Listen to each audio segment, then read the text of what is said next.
Bonsoir, un métier à découvrir ou à redécouvrir, le métier de souffleur de verre, un métier passion, un métier d'artiste, de créateur, fabriquer différents objets face à la chaleur, un métier qui intrigue, hein. On va en savoir un petit peu plus avec mon invité. 7 minutes avec Baptiste Faya. Bonsoir Baptiste. Bonsoir Valérie. Merci d'avoir accepté mon invitation. Vous êtes souffleur de verre à Montier-en-Der, c'est en Haute-Marne, à la verrerie du Der. Alors on va parler de votre métier, un métier, je le disais, qui intrigue évidemment. Le métier de souffleur de verre demande une technique particulière, mais une technique qui reste inchangée depuis des siècles, hein. Tout à fait, c'est ça. La technique reste inchangée. Seuls certains outils ont évolué, mais la technique reste inchangée. Alors pourquoi vous avez été attiré par ce métier? Alors j'ai été attiré par ce métier. J'ai découvert le métier en famille lors d'un séjour en Alsace à Kaysersberg. Ouais. Et on a pu découvrir la verrerie de Kaysersberg. Et j'ai découvert ce métier à la verrerie. Et quand j'ai vu les souffleurs de verre travailler le verre en fusion, j'ai su que c'était ce métier que je voulais faire. Alors il y a une formation évidemment, comment ça s'est passé? Tout à fait. Alors après la troisième, je suis allé à l'École nationale du verre à Moulins dans l'Allier. J'ai effectué un CAP en 2 ans et à la suite de quoi j'ai voulu poursuivre mes études en passant un brevet des métiers d'art en 2 ans également afin de pouvoir en savoir un peu plus sur ce métier. Bon, vous savez tout sur ce métier. Vous avez ouvert il y a 3 ans justement la verrerie du Der à Montier-en-Der. Faut expliquer aux téléspectateurs, c'est vrai que vous êtes au contact de la chaleur tout le temps, tout au long de la journée. C'est pas trop difficile? C'est un métier endurant parce que en ce moment, on a une température ambiante dans l'atelier de 25 degrés. Oui. L'été, on peut monter à 45 degrés de température ambiante. L'hiver, on est à 10 degrés.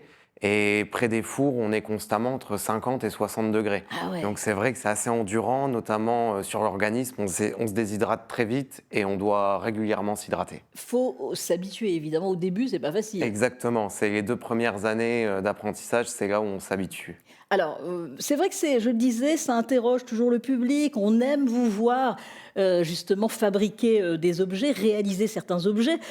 Vous le faites devant des visiteurs.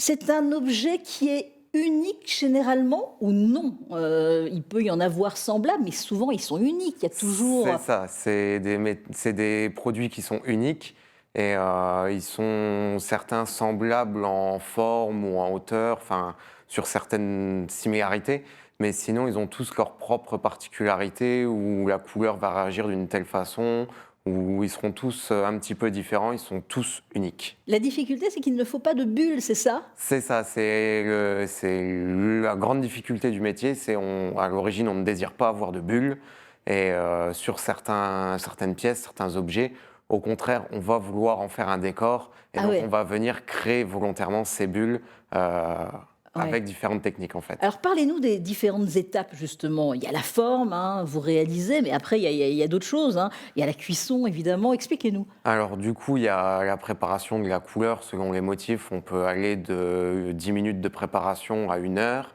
Après, il y a la réalisation de la pièce en elle-même qui peut durer jusqu'à 1 heure également. Et à la fin de chaque réalisation, chaque pièce est placée dans un four en fait à 510 degrés pour les maintenir en température. Et il y a un programmateur qui va permettre de faire redescendre toutes ces pièces à température ambiante très progressivement pour pas qu'elles ne cassent en fait. Ça, faut faire comprendre aux téléspectateurs qu'il y a un C'est ça. travail, que c'est long évidemment. C'est ça, la redescente se fait en 16 à 24 heures. Les qualités, il faut avoir de la dextérité, de la rapidité aussi pour fabriquer. Tout à fait, il faut avoir une grande dextérité et énormément de rapidité parce qu'à partir du moment où en fait on a sorti le verre du four de fusion, il faut être très rapide pour perdre le moins de chaleur possible et pour gagner le plus de temps possible lors de la fabrication. Alors comment vous faites pour justement créer régulièrement des objets? Vous dessinez au début sur un papier un modèle par exemple et après justement vous le réalisez ou alors c'est l'imagination sans papier, hop vous prenez la matière hein, évidemment et puis vous le faites comme ça l'improvisation. Alors, il y a une part de dessin pour tout ce qui est des nouvelles formes, des choses que je n'ai jamais réalisées pour savoir à peu près où je vais. Ouais. Mais lors de la fabrication, de la réalisation, il y a une grande part d'imagination qui prend place, Ouais. et notamment sur les couleurs et les techniques employées. Et c'est ce qui fait que chaque pièce est unique et qu'elles ont leur propre histoire, leur propre charme. C'est pour ça que j'ai dit que vous étiez un artiste au début hein, de l'émission évidemment. Énormément de couleurs, hein. Énormément de couleurs, il en existe 250. Ah ouais. Sachant qu'on a des couleurs qui retravaillent lors de la réalisation. Donc on a une part de hasard, hein, on a des surprises des fois à la sortie, des couleurs qui ont réagi différemment, donc c'est des pièces toutes 100% uniques. Alors, différents objets, on en a vu là à l'antenne, il y a des vases, il y a des verres, qu'est-ce qu'il y a? Alors il y a beaucoup de produits différents du domaine de Des l'art. boules, on a vu là, des boules Exactement, justement. du Ouais. domaine de l'art de la table, de la décoration, du luminaire. Donc en art de la table, on fait des verres, des carafes, tout ce qui peut agrémenter un service. En décoration, on a notamment les fameuses boules de Noël et les Ouais. vases. Et après, en luminaire, je fais également du luminaire à poser, à suspendre. On réalise énormément d'objets, de produits différents pour proposer une grande variété de Et produits. puis on peut commander, Exactement, évidemment, tout à en fait. sur mesure, telle couleur, telle forme, et voilà, et vous Exactement. proposez. Je, Mais je crée une ouais, grande partie, je crée mes propres produits qui sont propres à moi, qu'on peut ouais. retrouver en boutique, mais je crée aussi à la demande du client des produits 100% uniques. Vous proposez des visites justement au public. Tout à fait, je propose des visites tout au long de l'année au public afin de leur montrer mon métier, de les sensibiliser à ce savoir-faire ancestral.